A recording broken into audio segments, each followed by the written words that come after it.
It's hot. I'm talking it's over 100 degrees here in North Texas. Most people would look at this crispy landscape we have right now and think, you're crazy for trying to plant anything in the garden right now. And you know what? You may be right.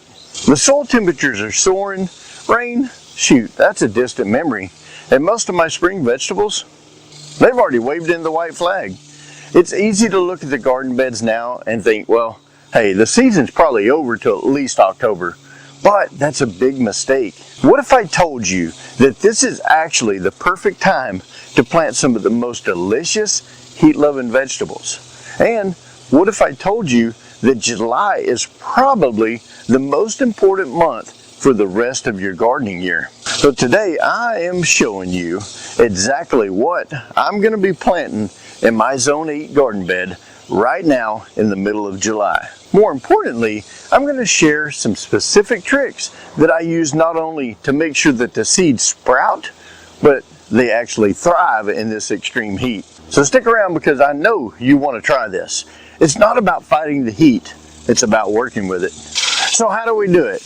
How do we garden when it feels like we're living on the surface of the sun? Well, my strategy is a two-pronged attack.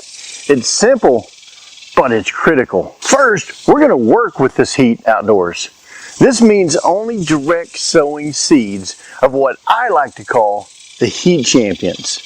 These are vegetables that actually laugh at these 100-degree temperature days that we're having.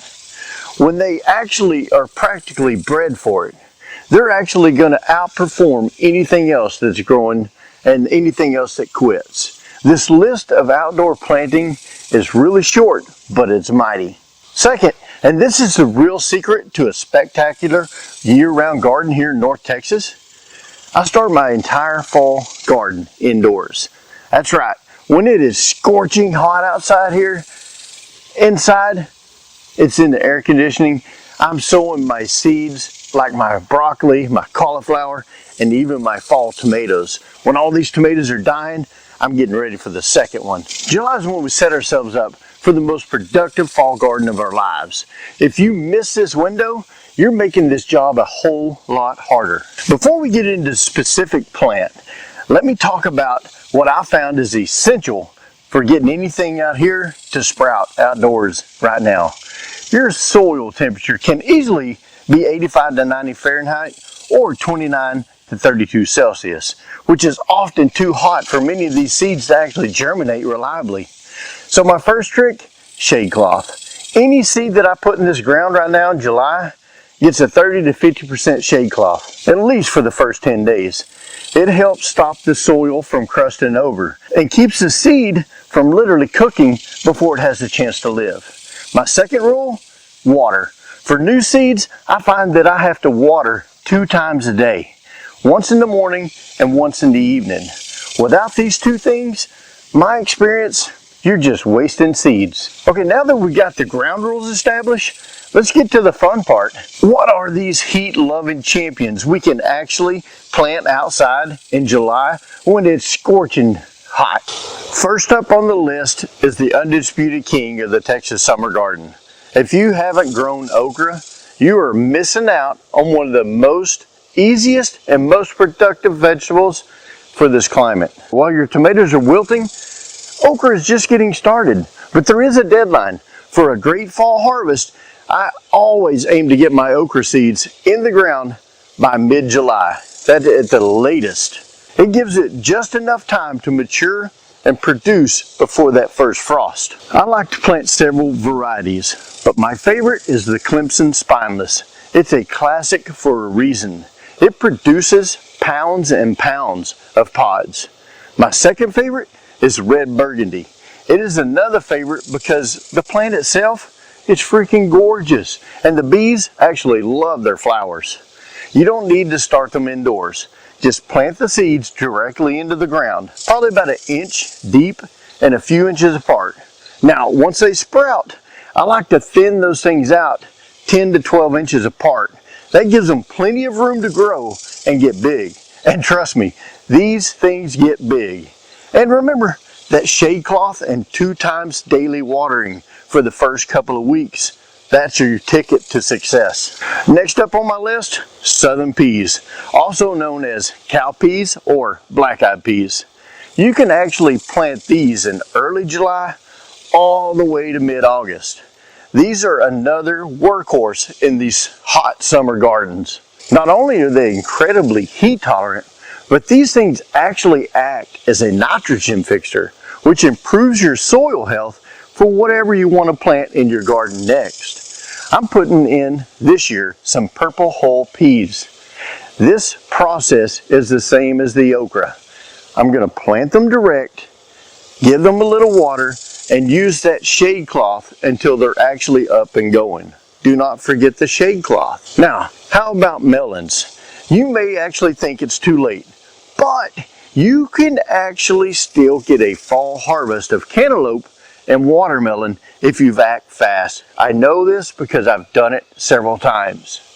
The key here is choose a variety with shorter days to maturity, somewhere around 70 to 80 day range. My personal cutoff for these is around July 25th. Planting melons now mean you are racing against that clock for that first frost.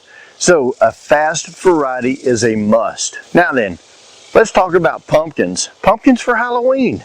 Now this one may be a little bit tight. If you want a best shot at a pumpkin, at the right pumpkin in October, my personal non-negotiable deadline for planting these is the first week of July. Any later than that, and it's a real gamble. I'm putting in a few of these small sugar pie pumpkin seeds just this week. And I know it's right under the wire, but I'm hoping for the best. I'm going to plant these a little bit deeper than usual. I'm going to plant them about 1.5 inches deep, where that soil is slightly cooler and holds a little more moisture. And finally, the green that loves the heat. I'm planting some more Malabar spinach. This isn't true spinach, but it's a beautiful vining plant with edible leaves, just like spinach. It thrives in the heat. When everything else is bolting, this thing is productive and beautiful, and it looks beautiful in a garden. Gives it that nice green look to it. Like I said, it's hot as heck out here in July in Texas. So we're inside now doing the second part of our attack, which is arguably the most critical part of July gardening, especially here in Zone 8B. I'm starting my full fall garden. I know it sounds crazy, but here's the secret.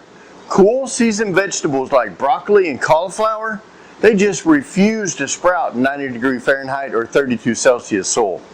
If you try to plant those seeds outside right now, you're going to get almost zero success. So we have to give them a head start in a controlled environment with the AC here in order to get our goal to have healthy, strong seedlings ready to transplant in the garden in late August, maybe early September.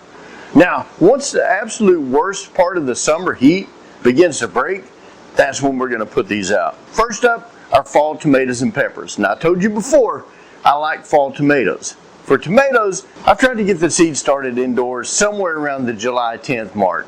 If you choose varieties that are quick to mature, ideally around the 65 days or less range, that's perfect. I'm starting Early Girl, Celebrity, and a heat-tolerant variety called Heat Master. These are known to set fruit even when the temperatures are a little bit high. The pollen on many of these tomato varieties becomes sterile as the nighttime temperatures consistently stay above 75 Fahrenheit or 23 Celsius. So choosing the right heat set varieties is really, really important for a fall crop of tomatoes. Now, for peppers, the timeline is very similar. I like to get those seeds started around the first week of July, which right now is right after July 4th, perfect time. I'm starting some bell peppers and some jalapenos. Just like the tomatoes, I'm starting them inside to protect them from those brutal summer sun and that hot temperatures. While they're small, they're very vulnerable to those heat temps. Second, and a larger wave of indoor seeds starts happening around the last week of July, about from the 25th through the 31st. This is when I start my fall brassicas. We're talking broccoli, cabbage, cauliflower, Brussels sprouts, stuff like that. Starting these indoors in a cool spot is the only way to get them going. I use standard seed trays, maybe some light seed starting mix, and I keep the room temperature inside my house at a consistent 75, 70 degrees, somewhere in that area. I don't even use heat mats since these seeds germinate between 65 and 75 Fahrenheit or 18 to 23 Celsius. A sunny window or a simple grow light, that's really all they need. Now, this step seems like a leap of faith every year. It's hard to start thinking about broccoli when it's 105 degrees outside. But trust me, when October rolls around, and you're harvesting some fresh broccoli or cauliflower from your very own garden, you'll be glad that you did all this work in July. I want to share with you one of my bonus tips. My secret weapon to getting those outdoor seeds to sprout even in this unforgiving heat. Even with shade cloth and consistent watering, the top layer of soil can actually dry out in a heartbeat. So the solution? A board. That's right, a simple piece of plywood or an old plank, or even a big piece of cardboard. After I sow my seeds, I give this area a deep water soaking. I lay the board directly over the row. This does two incredible things. First, it traps that precious moisture in the soil, preventing that sun from baking it dry. Second, it keeps the soil temperature just a few degrees cooler. Leave that board on it for a few days, lifting it once a day to check for sprouts. The moment that I see that first little green shoot breaking through, I immediately remove that board and take it off of that seedling so it can get that light that it needs. This simple, free trick has dramatically increased my germination success. It's especially effective for those stubborn seeds that need consistent moisture in order to get going. That's my game plan for the July garden here in North Texas. It's a tale of two halves of a month.